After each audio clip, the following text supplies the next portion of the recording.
안녕하세요. 개미들의 잡다한 주식 이야기입니다.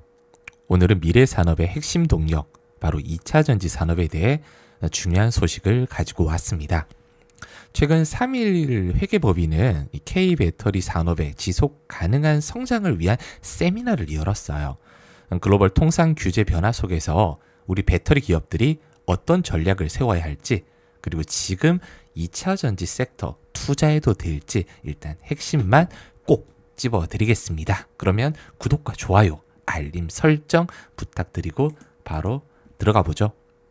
시장 전망부터 일단 볼게요.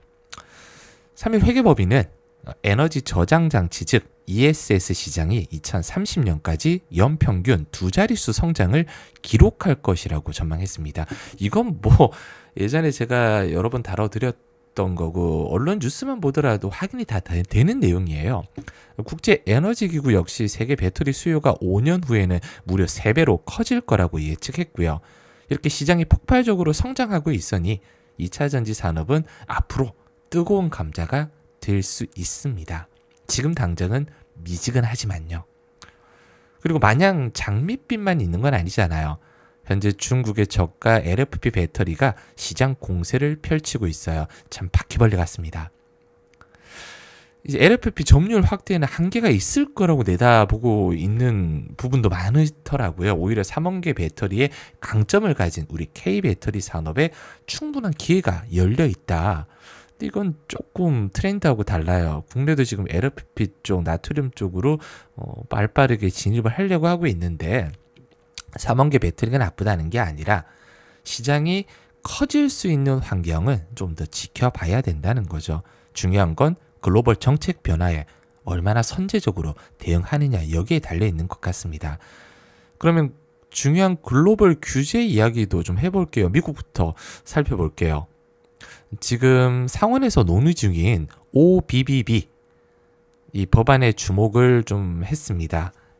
One Big Beautiful Bill인데 이 법안이 통과되면 한국 배터리 기업들이 기대했던 첨단 제조, 세액 공제조, AMPC 혜택이 2032년까지 유지될 가능성이 일단 높아졌어요. 예상했던 급격한 혜택 축소는 피할 수 있게 된 거죠. 물론 뭐 IRA 우려 거래자 규정은 여전히 뭐 중국산 배터리와 소재에 대해 강력한 견제를 담고 있습니다. 하지만 상원안에서 이제 그 일부 기준이 완화되면서 공급망 불확실성이 다소 해소된 측면도 있거든요. 우리 기업들은 기존 혜택을 계속 받으면서도 중장기적으로 북미 현지 생산 확대하고 공급망을 다변화하는 전략을 당연히 병행을 해야 됩니다. 이건 뭐 두말하면 입이 아픈 내용이죠. 유럽연합 EU의 움직임도 한번 보겠습니다. EU 배터리법 단순한 지침이 아니라 강력한 법적 구속력을 가진 규정으로 승격됐어요. 이는 기업들이 탄소 배출, 인권, 원자재 추적성 등 공급망 전반에 걸쳐서 ESG 및 지속 가능성 기준을 의무적으로 지켜야 한다는 의미입니다. 그래서 이런 관련 종목들 잘 지키는 종목들이 하반기에 이제 송곳처럼 두각을 나타낼 거예요. 여기에 공급망 실사 지침과 2026년 내년에 시행될 디지털 배터리 요건까지 더해지면서 EU는 배터리 산업의 투명성과 지속 가능성을 뼈대부터 강화하겠다는 의지가 엿보이고 있어요. 뭐 당연히 이제 근본적인 경쟁력을 확보해야 된다. 뭐 너무 당연한 조언인데 이런 글로벌 규제 속에서 우리 기업들의 생존력을 결정한 핵심 요소는 공급망 추적성이 이제 떠오르고 있거든요. 원료 조달부터 생산, 폐기, 재활용까지 배터리가 거치는 모든 과정의 정보를 투명하게 추적하고 관리할 수 있어야 된다. 이게 말이 쉽지 굉장히 어렵습니다. 정리하면 K배터리 산업은 지금 중국의 저가 공세 그리고 미국 행정부의 통상 리스크 등 여러 불확실성과 변동성에 아예 직면해 있어요. 다만 ESS 시장의 폭발적인 성장과 그리고 3원계 배터리 경쟁력은 여전히 큰 기회를 제공하고 있고요.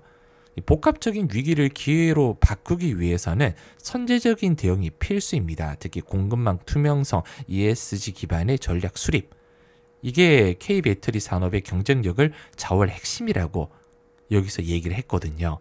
따라서 2차전지 산업을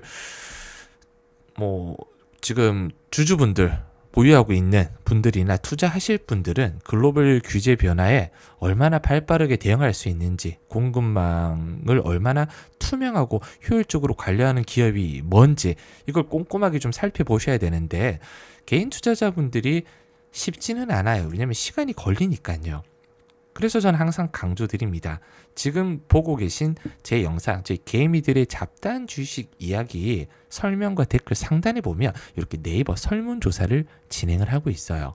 딱 클릭만 하면 구독자 라운지라고 해서 지금 개미들의 잡다한 주식 이야기 구독만 눌러주신 분들께는 제가 그냥 다 무료로 올해 상반기 세 자릿수 이상 100% 이상 상승한 종목들, 추천한 종목들이 어마어마하거든요. 하반기 지금 딱 4종목 정도 세팅을 하려고 합니다. 다음 주까지요. 각 섹터별로 가장 유망한 섹터별로 대장주로 하면 지금 바닥권에서 가장 크게 올라갈 종목들, 그냥 종목만 띡 알려드리면 양아치죠. 정확한 매매 타점 다 잡아드릴 거예요. 그러려면 일단 구독과 좋아요 눌러주시고, 저한테 하고 싶은 이야기 있으면 그냥 간략하게 여기 적어주시면 됩니다. 없으면 안 적어주셔도 돼요. 그리고 정보 받을 연락처 정확하게 남겨주신 후 제출만 눌러주시면 끝. 다른 거 필요 없습니다. 제가 한 분도 빠짐없이 정보 다음 주까지 다 드릴 거고요. 세팅되면요. 아까 중국 전기차 얘기를 좀 했는데 기세가 무섭죠. 판매량 세계 1위 비아디는 테슬라까지 제쳤다고 하니 이게 게임이 이제 끝나는 분위기인가 하는 생각하시는 분들도 꽤 있으실 겁니다. 하지만 실상은 달라요. 작년에 중국에서 팔린 전기차는 무려 1162만 대, 전 세계 판매량의 66%를 차지하는 압도적인 수치입니다. 명실상부 세계 1위 전기차 업체로 평가받는 비아디 보면 와, 저렇게 팔아먹어도 되나 정도로 느껴지는데 겉만 보고 판단하면 오산이에요. 충격적인 사실은 최근에 언론 뉴스에도 많이 다뤘을 겁니다. 중국 주요 전기차 업체 50여 곳 중 비아디를 포함한 단 3곳을 제외하고 모두 적자예요. 심지어 문 닫는 회사가 새로 생긴 회사보다 많습니다. 이면에 심각한 경영난 자리 잡고 있는데 이런 일이 벌어진 거 뻔하잖아요. 중국 정부에서 적극적인 지원 속에 구조적인 과잉 생산과 저가 출혈 경쟁이 벌어지고 있습니다. 바퀴벌레라고 했던 이야기가 이것 때문이에요. 올해 들어서도 주요 업체들 가격을 최대 47%까지 낮추는 치킨 게임이 한창입니다. 심지어 신차를 중고차로 속여 파는 꼼수까지 등장하고 있어요. 무리한 확장의 끝을 보여주던 헝다 사태처럼 중국 전기차 시장에도 심각한 진짜 위기가 닥치고 있다는 우려도 나옵니다. 어떤 분은 우스갯소리로 중국 전기차 쌀 때 사놓을까? 근데 메이드 인 차이나에 대해서 우리는 상당한 편견을 가지고 있죠. 저도 마찬가지입니다. 그렇다고 한국 자동차 시장 최근 판매 실적을 보면 친환경차 비중이 처음으로 내연 기관차를 넘어섰다고 하는데 하이브리드 성장세가 굉장히 강해요. 아직 전기차 캐즘이 끝나지 않은 상황에서 이제 넘어가는 단계잖아요. 그 중간에 하이브리드 차가 존재감을 뿜뿜하고 있다. 그리고 중국 전기차가 국내 시장에도 진출하고 있는데 아직 배터리 화재에 대한 불안감을 완전히 해소하지 못했다는 평가입니다. 하이브리드 기술에서 강점을 가진 현대차와 기아가 시간을 벌었다고 볼 수 있겠죠. 왜냐하면 생존 경쟁은 승자 독식이기 때문에 우리 K전기차, K배터리, K2차전지 업체들은 다가올 미래를 철저하게 대비해야 돼요. 근데 희소식은 들려오고 있습니다. 거의 하반기에는 실적 개선이 된다 이런 뉴스 아마 한 30분 전 뉴스가 30분 한 5분 전에 뉴스가 떴어요. 그리고 SK온도 유럽 전기차 시장에서 회복세에 힘입어 헝가리 공장 가동률이 무려 80%까지 끌어올렸다 합니다. 이건 캐즘 전과 비슷해요. 포드와 폭스바겐 중 주요 고객사의 전기차 판매량이 늘면서 SK온의 하이니켈 NCM 배터리 수요가 크게 증가한 득본이에요. 500km가 넘는 장거리 전기차 제작 경험을 바탕으로 SK온 고밀도 이제 기술력이 유럽 시장에서 인정을 받는다는 거죠. 에너지 밀도가 중요하다. 물론 SK온뿐만 아니라 뭐 LG 엔솔이나 삼성 SDI도 하반기에 이제 기지기를 좀 편다 이런 얘기가 계속 들려오고 있습니다. 종합적으로 볼 때 이제 중국 전기차 압도적인 양적 성장 뒤에 과잉 생산과 출혈 경쟁 불안정성을 안고 있잖아요. 반면 지금 K 배터리 SK뿐만 아니라 지금 당장 캐즘 때문에 한 2년 힘들었습니다. 근데 유럽 시장 회복과 미국 시장 성장이라는 긍정적인 모멘텀 바탕으로 실적 개선을 기대해 볼 수 있다는 거예요.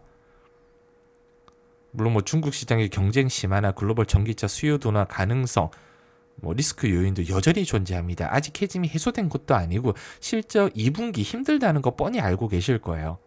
근데 주가는 항상 기대감으로 움직이고 선반영 받습니다. 고객사 확보 능력과 투자에 있어서 긍정적인 신호로 해석이 되고 있다는 거예요. K 전기차 산업이 진짜 다가올 전기차 시대의 주도권을 확보하기 위해서는 다방면으로 아까 말씀드린 전략 꼼꼼하게 세워야 됩니다. 선제적 대응이 무엇보다 중요하다. 그 부분을 우리 개미들의 잡다한 주식 이야기와 꾸준하게 좀 함께 하셨으면 좋겠습니다. 다음에도 더 유익한 정보를 찾아뵐 테니 구독과 좋아요 잊지 마시고 부탁드릴게요. 감사합니다.